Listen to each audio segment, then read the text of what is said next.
ABP news में आपके साथ आशु धारीवाल। स्पेशल रिपोर्ट में बात करने वाले हैं एनडीए के बीच में किस तरह की हलचल मच गई है। दरअसल यहाँ पर जिस तरीके से जेडीयू की बात करें और उसके बाद बात करें हम टीडीपी की, तो अभी भी कहीं ना कहीं खफा नाराजगी इनके चेहरों पर दिख रही है। एनडीए की इस बार की जो जीत है वो चर्चा का विषय बनी, क्योंकि जीत जो है ना वो जीत जैसी लग नहीं रही है। बाल बाल बचने वाला जो है यहाँ पर एक जो है वाक्य बन गया है, क्योंकि जिस तरीके से बीजेपी आगे निकली, जिस तरीके से एनडीए की सीट बनी, 400 पार का नारा था, 240 पे ही रोक लग गई। उसके बाद इधर उधर से कर करके इन्होंने अपना बहुमत इकट्ठा किया और जिस तरीके से अब ये जीत है, कहीं ना कहीं एनडीए भी इसे सेलिब्रेट नहीं करना चाहती, क्योंकि वो बात ही नहीं थी जो पिछले 2 कार्यकाल में थी। बस इस बार तो बाल बाल बचे वाली बात हुई है और ऐसे में अभी भी एनडीए खुश नहीं है, क्योंकि जो घर का बेदी लंका ढाई, ये कहानी बहुत जल्दी हो सकती है।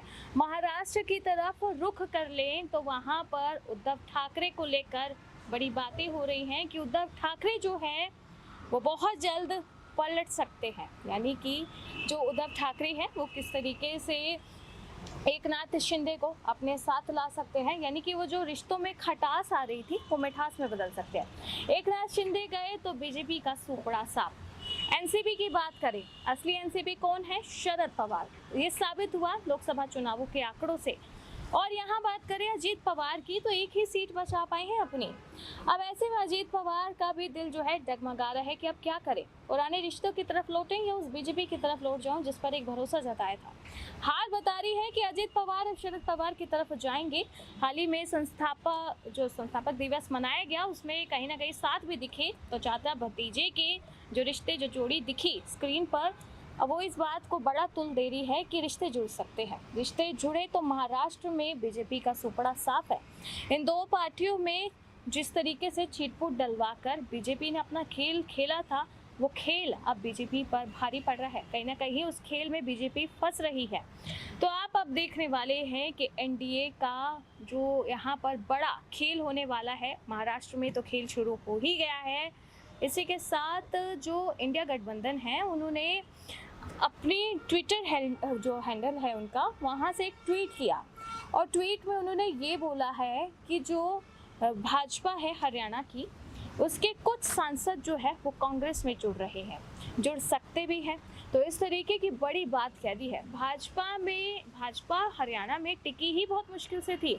बात करें अगर वहाँ के पूर्व सीएम की, मनोहर लाल खट्टर की, तो दुनिया का इतना गुस्सा है उन पे कि जिस सभा में वो जाते हैं तो स्टेज से उन्हें उतार देते हैं और ये कहते हैं कि आपको यहाँ पर आमंत्रित किया किसने, आप यहाँ तक पहुँचे कैसे। चुनावों से ठीक पहले वहाँ सीएम बदले गए, नयाब सिंह सैनी को सीएम बनाया गया, क्योंकि जानती थी बीजेपी कि मनोहर लाल खट्टर के चेहरे पर 2 वोट नहीं आएंगे, इसलिए उन्हें रास्ते से हटाने का प्लान बनाया गया। नयाब सिंह सैनी को बनाया गया क्योंकि फिर उन्होंने जाट और जो वहाँ पंजाबी है वो कम्युनिटी को घेरने की कोशिश की बीजेपी ने। फिर भी कुछ खास सीटें जो है नहीं आई उसके यहाँ पाले में। और जिस तरीके से इंडिया गठबंधन के सोशल मीडिया अकाउंट से इस तरीके का ट्वीट सामने आ रहा है, यानी कि हरियाणा में भी बढ़िया खेल हो सकता है। बहुत बड़ा और बढ़िया दोनों खेल हो सकते हैं। तो देख रहे हैं आप कि किस तरीके से इंडिया गठबंधन जो है वो काफ़ी फॉर्म में था। तैयारी बहुत अच्छी की, 2 से 2.5 महीने जो चुनाव प्रचार किया, लगकर मेहनत की, हर एक नेता ने अपनी जनता को ग्रैब करने की कोशिश की है।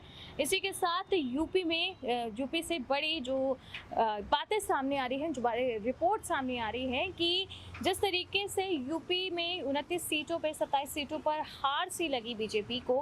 अब वहाँ के जो सांसद हैं, जो नेता हैं, वो अपने वजह सामने रख रहे हैं हार की, और ये एक बंद लिफाफों में दी गई है। जो लिफाफे हैं उनमें वजह लिखी है, कुछ वजह लिफाफों से बाहर आ गई है और सामने वजह ये आ रही है कि यादव समुदाय को ग्रैब करने की कोशिश की थी बीजेपी ने, लेकिन नहीं हो पाई, क्योंकि यहाँ पर जिस तरीके से ग्रैब करने की कोशिश की गई, जिस तरीके से अखिलेश यादव फिर से अपने समुदाय में बैठे, उनसे बातें की, उन्हें मुद्दे की, तो मुद्दे बताए उनके, तो कहीं ना कहीं यादव समुदाय ने पहले बीजेपी से जो वादे किए थे कि ठीक है आप पे भरोसा करेंगे, लेकिन जिस दिन वोटिंग हुई, भरोसा उन्होंने अखिलेश यादव पर जता दिया। बड़ी जीत हासिल की, यूपी में सबसे बड़ी पार्टी बनी समाजवादी पार्टी। तो देखें आप, और इसी के साथ और भी कई ऐसे समुदाय हैं जिनकी बात इन लिफाफों में लिखी गई है। यानी कि अब जो है एनडीए में बड़ा खेल शुरू हो गया है। एनडीए के सांसद जो है, और इसी के साथ आरएसएस का भी कहना ये है कि आप हमारे साथ रह के हमारे नाम पर आप बीजेपी यूपी में जो उसकी गुहार आपने उठवाई, बाद में आप आरएसएस को भूल गए, क्योंकि चुनाव प्रचारों में देखें तो आरएसएस कहीं दिखी नहीं मोदी सरकार के साथ। अब तो खफा भी दिख रही है। तो कहीं ना कहीं एनडीए में अब बहुत बड़ा खेल होगा। जैसे कि महाराष्ट्र आपको गिनवा दिया, हरियाणा आपको बता दिया, यूपी, ये बड़े राज्य हैं जहां जल्द विधानसभा चुनाव हो सकते हैं। बात करें हरियाणा की तो अक्टूबर या नवंबर, इन किसी एक महीने में यहाँ विधानसभा चुनाव हो जाएंगे। और इस बीच जो गठबंधन के सोशल मीडिया अकाउंट से, इंडिया गठबंधन के सोशल मीडिया अकाउंट से जो ट्वीट किया गया है कि कांग्रेस की पार्टी में बीजेपी सांसद आ सकते हैं, तो ये बड़ा झटका है। लोकसभा में तो लुढ़कती दिखी ही बीजेपी, अब विधानसभा में झटका खाएगी। तो कहीं ना कहीं कहानी अब पलट रही है, एनडीए में हलचल मच रही है।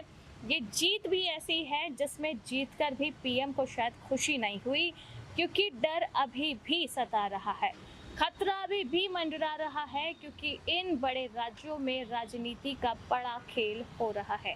तो यहाँ पर आप देखेंगे कि एनडीए के हालात बिगड़ रहे हैं। विपक्ष की बात करें तो इंडिया गठबंधन बड़ी मजबूती के साथ उतरा है, और इस बार ये जो सांसें अटकी है ना एनडीए की, ये विपक्ष का असर है। तो देख रहे हैं आप कि लगातार राज्यों में बड़े खेल हो रहे हैं।